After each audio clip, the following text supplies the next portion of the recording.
For many people, IKEA is either a place where dreams become reality or the beginning of their worst nightmare, as many products in this flat pack furniture paradise aren't always as good as they're made out to be. So to save you from making a potentially regrettable furniture decision, I've made a list of some of the best and worst IKEA products available this year.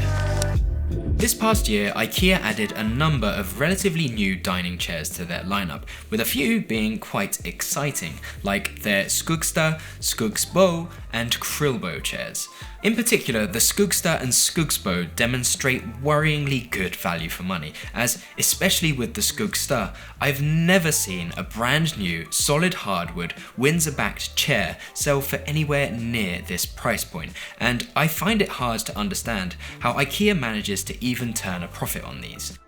The similarly named Skugsbo is also mostly solid wood, but it's over double the price due to its solid bent beechwood construction, which is much harder to manufacture at scale.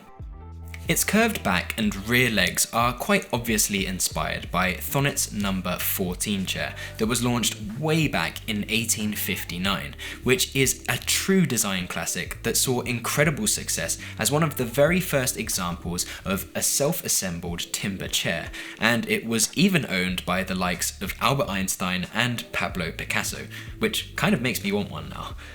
But unfortunately, when it comes to IKEA's contemporary steel-framed Krillbo chair, it doesn't quite match up to these two.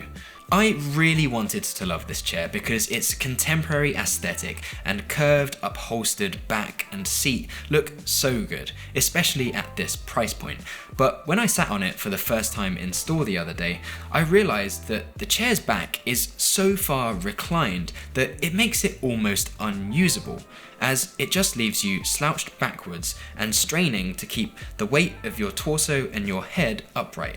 And when you pair this with the fact that it has a cover that isn't removable, which is quite essential for an upholstered dining chair, it makes it a difficult one to recommend, irrespective of how nice it looks, making this a prime example of what happens when you prioritise form over function. Their Balsar chairs also have this same problem of having an unremovable upholstered seat pad, while being one of the most expensive dining options that they have on offer. And for this 60s space age inspired design, I don't think that they've been particularly well executed either, as to me, at least with the timber-legged option, it feels like a bit of a mishmash of too many confused and conflicting elements. But despite these two new chairs being difficult to recommend, IKEA still has a ton of great items from previous years, where you can't go wrong with their Stockholm or Lizabo chairs, where they actually recently added a variation of this Lizabo chair that's now equipped with a padded seat, as if you have a bit of a bony bum like me, some timber chairs can be quite numbing to sit on over long periods. So when considering this, if the utmost comfort is of a bigger priority than looks for you, you may want to consider their tried and tested Berman chair or their new Cleanton chair, which looks and feels like sitting on two fluffy pillows. And of course, as these are dining chairs, they do both come with fully removable and washable covers. Over in the living area, IKEA have also recently introduced a number of new lounge chairs, one of which I'm most excited about is the new Perchball chair, which is a timeless solid birch and birch veneer spindle armchair at an incredibly affordable price. With a thick and soft seat pad that is rightfully equipped with a removable cover, this is a mostly solid timber chair that is only likely to improve in character with age, and in my books I can see this chair coming second only to their IKEA chair, which, when it comes to value for money, this is arguably one of the best blends of appearance, affordability and comfort you can possibly find. As part of their Natilvakat collection, which means newly manufactured in English, IKEA also recently have been re-releasing their retro 70s and 90s classics from their catalogue. Some of these items are a little bold for my taste, but items such as their affordable bowl-shaped Skolbudder armchair features a delicate powder-coated steel construction, which is both elegant and surprisingly comfortable when you pair it with a cushion. And despite not technically being a lounge chair, I'm also quite a big fan of their Solid Beach Armchairs store, which is a part of this collection. Some other recent releases are some rattan chairs, like their Roebuck chair, which is a bit on the small side as it's designed mainly for kids, and also their Salno chair, which features a high back and headrest. Despite their popularity, I do question the durability of rattan when it's used for chairs like this, as I've definitely sat on several with snapped fibres in the past, but the Salno in particular has some pretty unsightly visible fixings on it, which kind of defeats the whole boho natural aesthetic in my opinion. And when it comes to visible fixings in general with furniture, it's usually just a dead giveaway of cheap, lazy and uninspired design. When it comes to sofas, I can't really say too much has changed at IKEA recently, where my top picks are still their Jättebo, Aplarit and Söderham sofas for their respective versatility, aesthetics and price. But with large statement items like these that generally dominate a room, I still firmly believe that incredibly budget options should really be avoided, as it's unlikely that you're going to want an uncomfortable and clumsy looking item like this being the centre of attention in your home. And really, the same thing goes here for sofa beds, as despite their popularity, I often find that they don't tend to do either of their jobs all that well, and the compromise to comfort, appearance and quality is not often worth the added versatility that they offer. Some other essential items to consider in the living area are also rugs and coffee tables, where their fantastic steel and bamboo Yatesta coffee table has been a fantastic new addition, as it has zero visible fixings or any unsightly mismatched veneer, which is often a dead giveaway of cheap particle board construction in some of IKEA's other coffee tables. And as part of this same system, they also offer matching shelving too. For rugs, in typical IKEA fashion, their Gungvag, Fullmarkt, Tabiljet and Norvling rugs are at prices that are difficult to beat, and I'm still a huge fan of rugs like their Vindum and Stanjerum, which offer the same comfort and durability as their more expensive and admittedly gorgeous wool Bankenchor and Hurzfang rugs, without any of the annoyance of shedding that often comes with the ownership of a wool rug.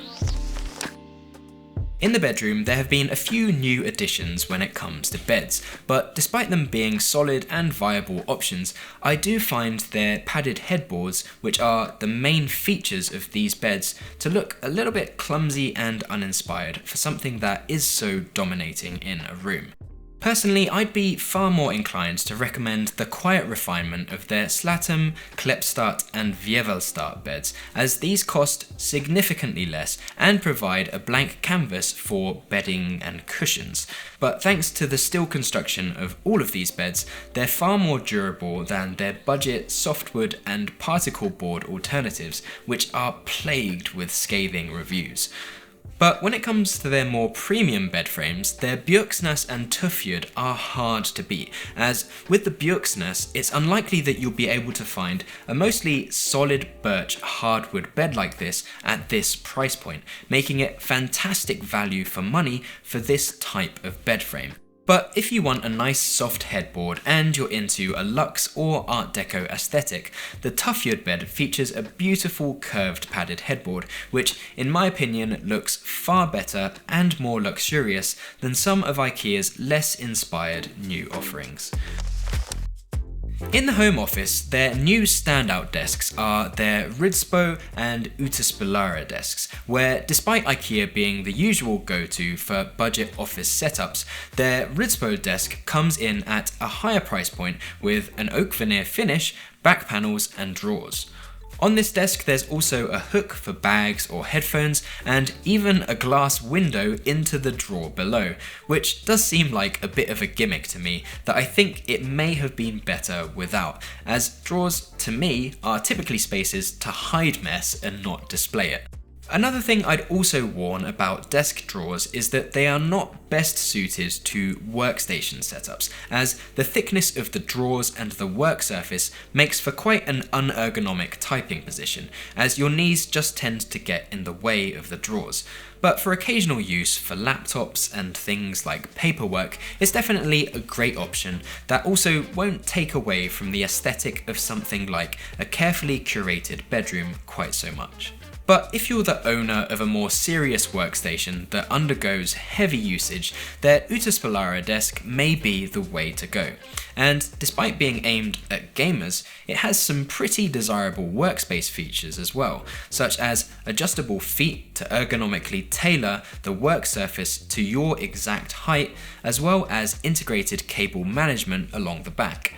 If you keep a laptop or PC on top of your desk too, it also offers this mesh surface at the rear of the table, where I can imagine the increased airflow is going to be much appreciated for desktop workstations under load. So despite being an avid advocate of standing desks, and considering that IKEAs don't have the best reputation, these desks are probably some of the best that they offer, aside from their usual budget-friendly desk legs and tabletops that we all know and love. When it comes to desk chairs, their top picks are still without a doubt their Marcus and Langfjell chairs, which are both supportive and fantastic value for money, with the Langfjell still being the one that I use every single day. But if these styles of mesh and upholstered chair don't quite float your boat, their top grain leather options aren't all that bad either. IKEA is also without a doubt the most bang for your buck retailer when it comes to storage furniture, as their famous Pax wardrobes and Malm drawers are almost unbeatable value for money. I think this is also the case when it comes to their method and section kitchen cabinets, where these all have various cabinet fronts and cabinet sizes to suit your home's material palette and its storage needs. And because they're so affordable, they also serve as great bases for customization and built-in options too, allowing them to be tailored to your exact requirements, with various third-party retailers also offering custom fronts too. Over in the office, you also can't beat their Alex drawers, where when paired with a worktop, these can double as desk legs, or with their wider unit, it functions a bit like a domesticated workbench, as because it's on casters, it serves as the perfect location for storing camera equipment or tools, which makes it great for creatives and an attractively priced and lightweight alternative to something like a Husky workbench. When it comes to lighting, IKEA also have a great smart bulb system, which of course you can hook up to fixtures from other retailers too. But when it comes to light fixtures themselves, there haven't really been that many attractive new additions in their catalogue, as when it comes to floor and table lamps, by nature they tend to make quite a statement in a space, which when chosen poorly can really ruin the look of a room. So because of this, I only have two top picks, which are their Desa table lamp and their Nimane range, which have been around for a while now and are definitely the most elegant from their catalogue. However, as some budget options, their Solklint table lamp is a great pick, as well as their Mark Frost table lamp, which is great when paired with a decorative bulb. Of course, as this video isn't comprehensive, I'll leave a few final products on screen that are definitely worth considering too, that didn't quite make it into this video. But let me know down in the comments if you think that there are any other items I missed, or if you think I'm completely off with some of these takes.